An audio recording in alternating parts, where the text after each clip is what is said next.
Welcome to the City Council meeting. Thank you very much for coming. Our first speaker is Pat Vint.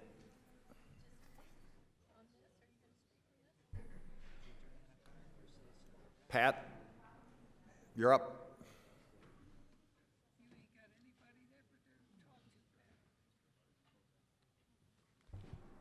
Now, first thing, we got to decide if this microphone's working, because half the time it's not. And when we go into to watch it later on our computers, the sound is so down that nobody hears it. But getting into citizens' request time, I got 3 minutes.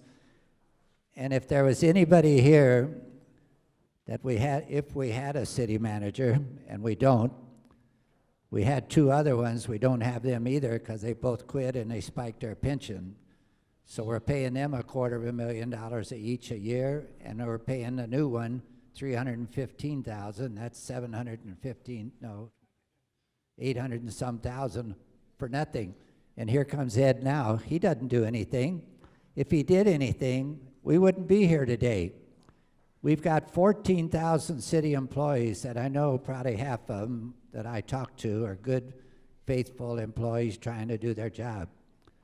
But most of them must be not qualified, and I've run into a lot of them in my 56 years being in business here. So this citizen request time is going to have to be put in the item situation, so all this goes on the record. You don't need to go look at these liquor license requests. It doesn't matter what you say anyway. The liquor board's going to make a decision. You're just wasting the citizens' time. And we had a wonderful meeting today with Sal DeCiccio, but it's so complicated for him because there's too much here. He said today is going to be a terrible day. Last Wednesday was bad. I had to leave at 10 p.m. under emergency conditions. So today they started earlier, and it's going to have the same damn thing. You're going to let certain people speak for 20 minutes, and you're going to restrict the citizens down to 2 minutes, and on 5 items. Every item in this system today is under scrutiny, or should be. Somebody has to be, held responsible and accountable. There's nobody in the city right now that's accountable or responsible for anything. Nobody ever gets fired. They keep hiring insiders all the time. The mayors are always ex-city council people. The city managers are always ex-city employees. And that's a disaster. You're supposed to be qualified for something.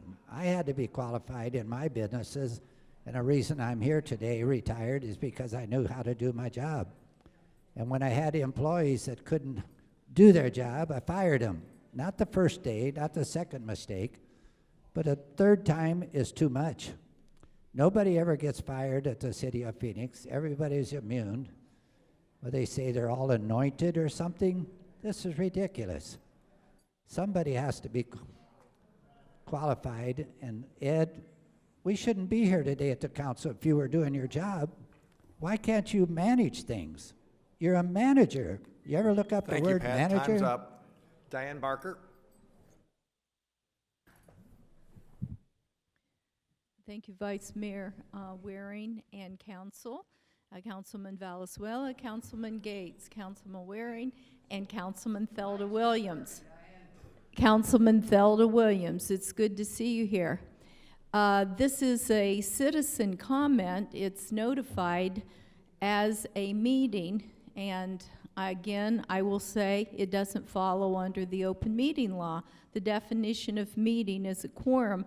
We don't have, when we have 8 council persons and 1 mayor, that's 9, and having 4 is not a quorum. And finally, every other city that we studied, every other agency has the public comment part of the formal agenda. The formal agenda becomes the official minutes of the city. We are not at this time on any official record. And as a good practice, I just saw the city of Chandler made a notification of their public formal meeting, And they had the citizenry in the body of the formal meeting at the end. I thought it was very positive. They said that citizens have an opportunity to address the government, and although we may not respond on spot, we will hear what you have to say and we will consider it. Thank you.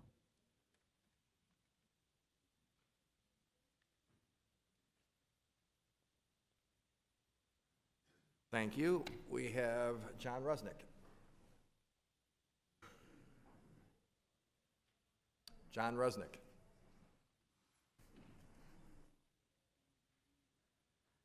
My name's John Rusnick, and I just want to bring up that the last meeting I was here, we were talking about raises for the city.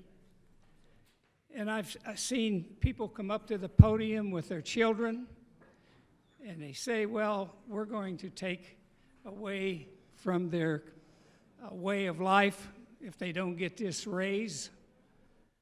But let's talk about the citizens. That poor guy who's selling shoes in pennies, or those people that are working in the fast food areas that don't make a lot of money. What about their children? Everything's going to fall back on the citizen because they're going to have to pay for everything. Their style of life is going to change because they're going to pay more taxes and they're going to come in there. So we're just not looking at a small group. We're looking at the whole city who's going to suffer if we go to these raises too high. Thank you. Thank you. We have Robert Melikian.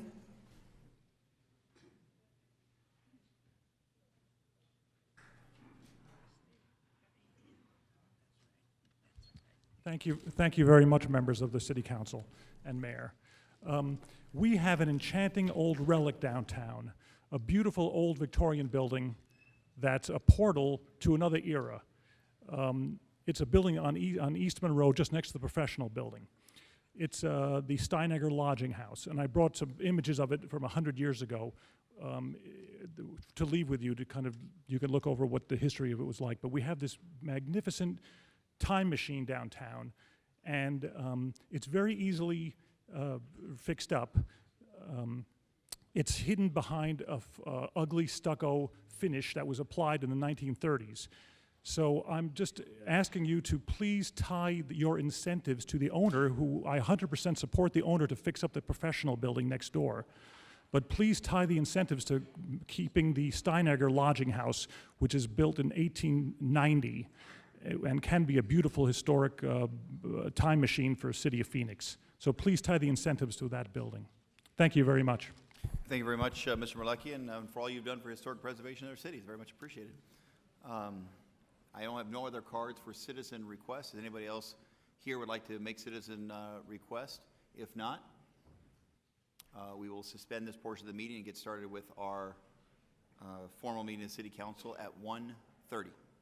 Thank you.